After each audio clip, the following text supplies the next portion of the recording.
Iki dawuhe Mbah Nabi Khidir, posisi Pak Ganjar iki kudu ditulung. Sajeke lho Pak Ganjar, aku Pak Jokowi ora nulung lho. Pemenang Pak SBY gak kan gitu. Gandeng ada pembicaraan mengenai ini. Aku kan kiai tadi ya rada halu-halu sedikit lah gitu. Aja dikira mong Habib sing halu gitu. Tapi kehaluan saya itu kan bisa dikonfirmasi. Saiki misalnya apa jenenge elektabilitas Pak Ganjar ki piro dan seterusnya dan seterusnya. Gus Inti, gerakan untuk sesama, inspirasi, kreatif. Assalamualaikum warahmatullahi wabarakatuh.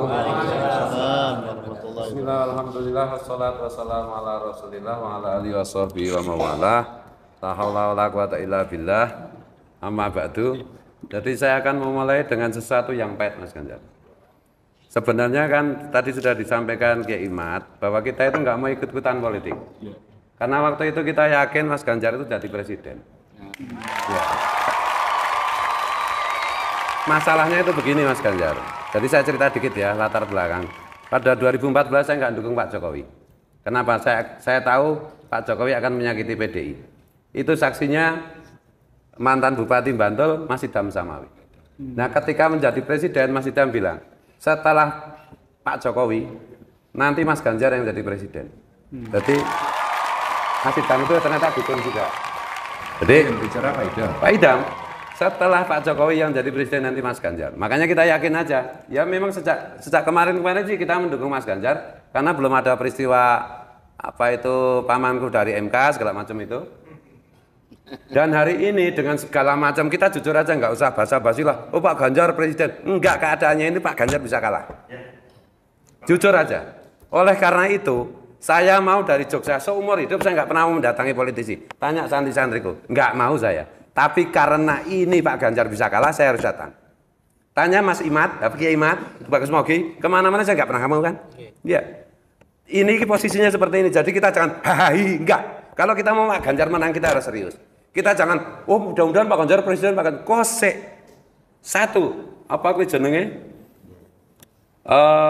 Wahyu Makutoromo itu belum turun. Iya. Pada siapapun. Pada siapapun. Jadi bisa turun kepada siapapun. Toto lahir. Itu keponakannya Paman Osman ki duwe apa-apa masalah. Jadi mari kita jujur. Kalau kita mau menang, ojo ngomongnya kok kan basa-basi dong.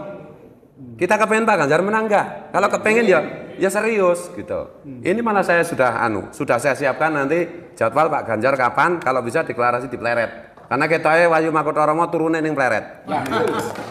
Kenapa saya bilang begitu Pak Ganjar? Kenapa saya bilang begitu Pak Ganjar? Namanya Bunyai Nur Watu Congol bin Mbah Dalhar Watu Congol. Satu-satunya putra putri dari Mbah Dalhar Watu Congol masih hidup. Yang sejak bayi itu diasuh oleh Mbah Nabi Khidir dan terkonfirmasi secara akademis, secara intelektual. Itu bilang, Kiai Fuad kudu ngundang Mas Ganjar. Nek ora iki aku khawatir kalah. Loh kok gitu Bunyai? Iki sing dawuh Mbah Nabi Khidir. Sinten sing Bunyai Nur Watu Congol. Oh. Jadi itu sufi enggak bisa dijangkau lah itu. Karena jadi nanti beliau nanti Pak Ganjar bisa akan iki dawuhe Mbah Nabi Khidir, posisi Pak Ganjar iki kudu ditulung. Sajeke lho Pak Ganjar, aku Pak Jokowi ora nulung lho. Pemenang Pak SBY gak kan gitu. Gandeng ada pembicaraan mengenai ini. Aku kan kiai tadi ya rada halu-halu sedikit lah. Aja dikira mong Habib sing halu gitu. Tapi kehaluan saya itu kan bisa dikonfirmasi. Saiki misalnya apa jenenge elektabilitas Pak Ganjar ki piro dan seterusnya dan seterusnya. Jadi cuma ini aku halunya agak kurang karena aku nak neng dolan neng DPP PDI ki ana AC-ne tetep ngerokok. Ning kene aku wedi ya. Jujur wae. Pak Ganjar orang rokok Mas. Padahal ini rokoknya Profesor Greta jadi sehat. Tapi enggak apa-apa kita hormati karena kita sedang mengupayakan Pak Ganjar untuk menjadi presiden. Oh jangan bilang Pak Ganjar pasti jadi presiden. Enggak, itu menurut saya omong kosong. Apalagi ono gerakan-gerakan piye carane Pak Ganjar orang masuk putaran kedua ya kan? Mampus kalau nggak bisa masuk putaran kedua. Yang ditakuti oleh keponakannya si Paman itu kalau Pak Ganjar masuk putaran kedua. Sing dibuntuti Pak Ganjar kan, sing dibuntuti karo ponakane Paman Osman itu kan Pak Ganjar terus. Mbok jujur aja kita ngomong kayak gitu. Ya. Gitu loh. Oleh karena itu, mari kita satukan simpel-simpel. Jadi gini Pak Ganjar, ini sebagai kiai ini mau terkenal di YouTube kabeh, asli. Iya.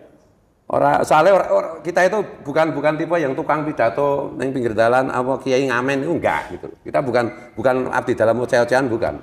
Tapi masa kita itu tersebar dari apa jenenge dari Aceh sampai Papua.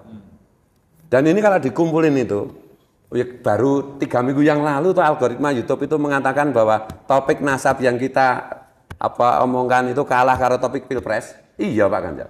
Jadi bisa diperiksa lah nanti. Nah, itu ya.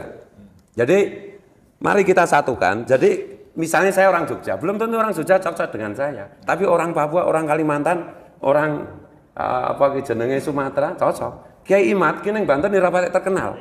Oh nyatane bojone ming loro. Nah itu lah. Nek terkenal banget iki bojone papat. Ya. Sorry Pak Ganjar ini. Kalau soal bojo dia itu junior saya. Bojoku papat kok. Banyak belajar gitu. Jadi gini Pak Ganjar, apalagi ada isyarat lain lagi, Kak Moh Abu Yamu tadi.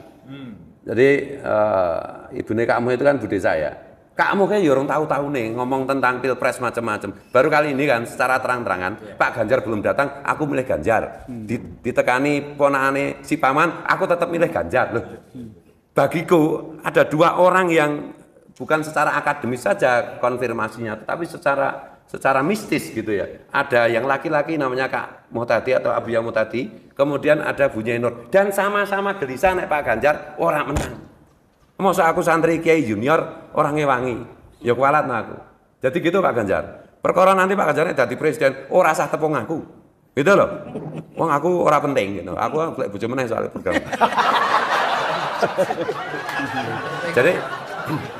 Jadi kalaupun terkait dengan isu ini ya, terkait dengan isu nasab, teman-teman itu hanya memohon. Indonesia kan negara besar. Terus kemarin sama Pak Jokowi itu, uang BRIN itu kan coba sama saya. Dana penelitian kan mau pirang triliun Pak. Ngantek tisu iuran arep tuku tisu kantor. Kan itu, mbok BRIN ini kayak idolanan digawe ke laboratorium tes DNA. Wong murah kok. Orang ngantek 100 miliar itu Pak untuk kelas mini lah. Untuk kelas Indonesia mungkin ya ora ngerti aku hitung-hitungannya ya. Aku ora ngitung dit, ora tau dit. Intinya itu, nek kita mau melayani Pak Ganjar, tes DNA iki siji. Men orang ngaku-ngaku nabi, wong keturunan Yahudi, Kajar, Yahudi KW itu Pak, bukan Yahudi asli itu. Dr. Arikim itu Yahudi asli itu. Suku 1 sampai 2 ini suku ke 14 atau 15 ratus. Jadi tes DNA itu kan bukan hanya soal iki keturunan Yahudi atau keturunan Kanjeng Nabi, tetapi bisa untuk melayani kesehatan, untuk memprediksi macam-macam. Mungkin Pak Menteri kita idola saya itu bisa menjelaskan itu. Jadi iso melayani rakyat dengan berbasis apa kuwi jenenge data-data DNA warga negara. Jadi misalnya setiap bayi lahir itu disediakan fasilitas tes DNA. Wong murah kok Pak. Supaya nanti ini anak ini bakatnya apa, kecenderungannya piye, rentan penyakitnya apa dan seterusnya mudah dipetakan. Ngaten nggih Pak Rohman ya. Dan yang berikutnya nek bocah kuwi maling gampang dicekel. Kan kalau di Amerika, di Inggris itu kan gitu. Di Cina itu setiap bayi laki-laki pasti tes DNA Pak. Jadi ya ini saya ngomongnya ngawur ya karena aku kan marhenis pinggiran gitu loh. Jadi kalau Pak Ganjar katanya marhenis aku lah. Nyatanya Pak Ganjar iso dihapusi kayak aku ra iso. Jadi ini Pak Ganjar. Kalau Pak Ganjar berkenan, mari kita satukan. Tanggalnya piro wae terserah. Bisa di Pleret, bisa dimanapun. Nanti kita bersama-sama menyerukan kudu milih Pak Ganjar, nek ra milih Pak Ganjar, ya wis nek negara Indonesia ana apa-apa ora tanggung jawab kasarane kan begitu. Karena yang bicara ini khawasul khawas. Bu Nyai Nur itu khawasul khawas. Nek Mbah Mufid agek khos tok, gitu. Garwane agek telu soalnya. Ukurane bojo ya, Pak. Jadi itu Pak Ganjar, kita itu prihatin bener, khawatir bener nek Pak Ganjar ora menang. Meskipun kata kunci saya sudah diambil oleh Bu Mega dan kawan-kawan, saya bilang kan Mahfud MD adalah kunci, itu kan ada jejak Tetapi perkembangan ini medeni ya menurut saya. Tak pikir itu orang sebrutal ini kan loh Pak pertarungannya itu. Nek kita mau jujur loh. Jadi orang mau Fatihah, Fatihah nyambut kayak ora dadi. Iya, jujur baik. Jadi monggo Pak Ganjar responnya bagaimana omongan saya yang brutal kayak gini. Tapi ini semata-mata karena satu, atas amanah Bu Nyai Nur, saya harus membela Pak Ganjar mati-matian. Tuh. Yang kedua, yang antane kiai-kiai sing seneng curhat inilah. Nah, makanya saya nggak mau curhat, mosok kiai kok curhat, toh tak ece man, anu. Yo Pak Ganjar main curhat ora kiai lah gitu. Ini humor ya Pak ya, main anu. Jadi gitu Pak Ganjar, kita salah satu permohonannya itu, yo dianu Pak, apa yang lain-lain itu digarap tenanan ini menurutku satu potensi karena ini makhluk aneh, punya follower aneh yang harus digarap dengan maksimal. Yang kedua, mohon Pak, anak Genjet itu digarap. Iki urung dadi garapan untuk anak Genjet itu. Modar ki 51% ya, Bung. Itu loh. Terus Pak Ganjar ya etok goblok apa piye? Lah wong Indonesia itu 49% ki ora ono SD, Pak. Lah Pak Ganjar kudu luweh desa, luweh apa ya? Ya nek perlu kono joget ya Pak Ganjar salto apa piye gitu. Ini saran loh Pak Ganjar. Mohon maaf loh kalau mungkin tim pemenangan pemilu macam-macam nek tersinggung ya ora apa-apa toh. Sing tersinggung itu Pak Ganjar mungkin timnya ya ora urusan kan. Dan mohon maaf kalau banyak salah, banyak ngomong nanti kalau arep ngeyel arep padudan ya tak ladeni.